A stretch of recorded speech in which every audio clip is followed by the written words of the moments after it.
নমস্কাৰ আপোনালোক সকলোকে অতি গুৰুত্বপূৰ্ণ ভিডিঅ' এটালৈ স্বাগতম জনাইছোঁ।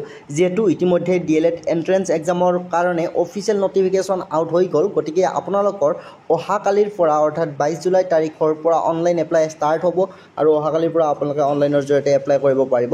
চ' এতিয়া প্ৰশ্ন হৈছে কোনসকল কেণ্ডিডেটে DLED এন্ট্ৰেন্স এক্সাম দিব পাৰিব বা কোনে এপ্লাই কৰিব পাৰিব, কিমান পাৰ্চেণ্টেজ লাগিব, চিলেকশ্যন কেনেদৰে কৰা হ'ব বা পাছ মাৰ্কছ থাকিব নেকি, এনেকুৱা ধৰণৰ বিভিন্ন প্ৰশ্ন আপোনালোকৰ মনত উদয় হৈছে। গতিকে আমি এই প্ৰশ্নসমূহৰ উত্তৰ দিবলৈ চেষ্টা কৰিম। লগতে অফিচিয়েল চিলেবাছ সম্পৰ্কে আপোনালোকক জনাব বিচাৰিছোঁ। যিহেতু SCERTৰ অফিচিয়েল ৱেবছাইটটো অলপ হেং হৈ থকা বুলি ক'ব লাগিব, আণ্ডাৰ মেইনটেনেঞ্চ হৈ আছে। গতিকে যেতিয়া ৱেবছাইটটো ঠিক হয় তেতিয়া আমি নতুন চিলেবাছখন আপোনালোকক জনাম। চিলেবাছ আপোনালোকৰ একেই থাকিব, যোৱা বছৰৰ দৰেই চিলেবাছ থাকিব। SCERT DLED এন্ট্ৰেন্স এক্সামৰ কাৰণে কোনো ধৰণৰ চিলেবাছ আপোনালোকৰ চেঞ্জ নহয়। ইতিমধ্যে 3-4 বছৰৰ পৰা চিলেবাছ একেখন চিলেবাছে হৈ আছে, গতিকে আপোনালোকে চিন্তা কৰিব নালাগে, চিলেবাছ একেই থাকিব। ইতিমধ্যে আমি যোৱা বছৰৰ চিলেবাছখন আলোচনা কৰিছোঁ, আপোনালোকে চেনেল চেক কৰি চাই ল'ব পাৰিব। চ' ইতিমধ্যে যিহেতু আপোনালোকৰ অফিচিয়েল নটিফিকেশ্যন প্ৰকাশ পালে, গতিকে এতিয়া আপোনালোকৰ এটা টেনশ্যন হৈছে আপোনালোকে কেনেদৰে প্ৰিপেৰেশ্যন ষ্টাৰ্ট কৰিব বা প্ৰিপেৰেশ্যন কেনেদৰে আগবঢ়াই নিব। চ' ইয়াৰ কাৰণে আমি আপোনালোকক এইখন গাইডবুক ৰিকমেণ্ড কৰিম, যিখন গাইডবুক ইতিমধ্যে 3 বছৰ সফলতাৰে পাৰ কৰিছে। এইখন গাইডবুকত সম্পূৰ্ণ চিলেবাছ অনুসৰি আপোনালোকে general English, general knowledge, reasoning, mathematics, general science, EVS, social science আৰু এছামিছ চিলেবাছ অনুসৰি A to Z আপোনালোকে এইখন গাইডবুকত লাভ কৰিব। অসমীয়া মিডিয়ামৰ কাৰণে হয় এইখন গাইডবুক, আৰু এইখন গাইডবুকৰ পৰা যোৱা 3টা বছৰত 80%তকৈ অধিক কুৱেশ্যন আনচাৰ কমন আহিছে। গতিকে আপোনালোক যিসকলে ইচ্ছুক হয় আপোনালোকে ডাউনলোড কৰি ল'ব পাৰিব। গতিকে আপোনালোকে এইখন গাইডবুকৰ জৰিয়তে খুব ভালদৰে প্ৰিপেৰেশ্যন কৰিব পাৰিব। যিসকলে এতিয়াও ডাউনলোড কৰি লোৱা নাই ডাউনলোড কৰি ল'ব পাৰিব। লিংক এই ভিডিঅ'টোৰ তলত ডেছক্ৰিপশ্যন বক্সত দিয়া আছে।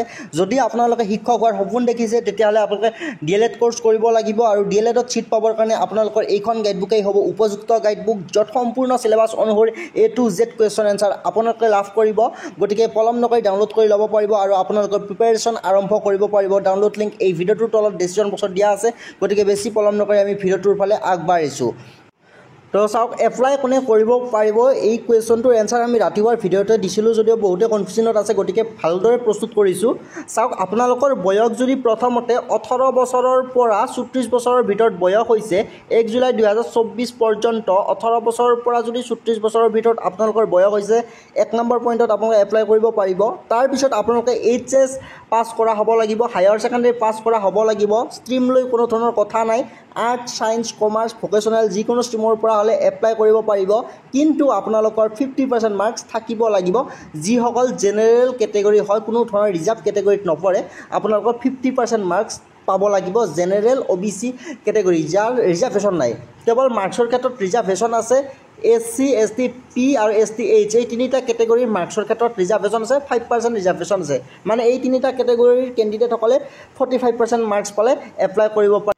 চ' সাধাৰণতে আপোনালোকৰ এইখিনি যদি কোৱালিটি আছে তেতিয়াহ'লে আপোনালোকে এপ্লাই কৰিব পাৰিব। নেক্সট চিলেকশ্যন প্ৰচেছৰ ফালে যদি চাবলৈ যাওঁ, আপোনালোকৰ চিলেকশ্যন এনেদৰে কৰা হ'ব। ডিষ্ট্ৰিক্ট ৱাইজ আপোনালোকৰ মেৰিট লিষ্ট প্ৰস্তুত কৰা হ'ব। প্ৰত্যেকখন ডিষ্ট্ৰিক্টৰ বেলেগ বেলেগ মেৰিট লিষ্ট থাকিব, আৰু আপোনালোকে যিখন ডিষ্ট্ৰিক্টত এপ্লাই কৰিছে সেই ডিষ্ট্ৰিক্ট ৱাইজ আপোনালোকৰ মেৰিট লিষ্ট প্ৰস্তুত কৰা হ'ব। আৰু ইয়াত আপোনালোকৰ DLED এন্ট্ৰেন্স এক্সামত যিটো মাৰ্কছ পাব তাৰ সৈতে আপোনালোকৰ HSৰ পাৰ্চেণ্টেজটো প্লাছ হ'ব।